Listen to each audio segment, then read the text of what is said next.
So that's how the debate is making you feel, is it? Yes, and I know that many of my colleagues who have recently migrated from Jamaica to fill a number of teaching slots also feel kind of concerned about the changing in attitudes that are going on. Okay. Kieran?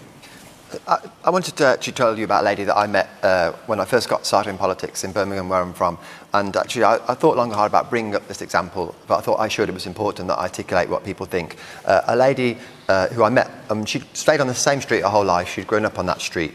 But over the time that she'd lived there, she ended up being living alongside entirely people from the British, Pakistani Muslim community. So she grew up on a street that was very, very different to the street she ended up in.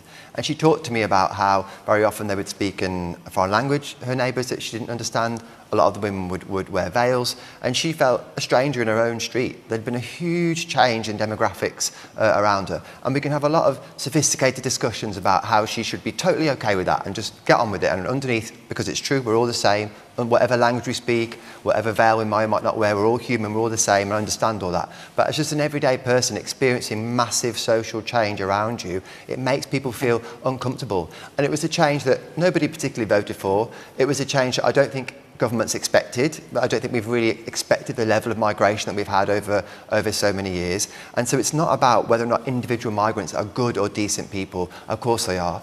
It's about how as a society we're changed when you get large volumes of migration. And I think we have to be careful and allow people to express that. I'll always remember... OK, Nick, listen, if you keep going, no one's going to get a word. You've got 4 minutes left. He called that lady a bigot for saying that, and that was the sort of thing we have to You've got about 40 seconds each, forgive me, because this is an important...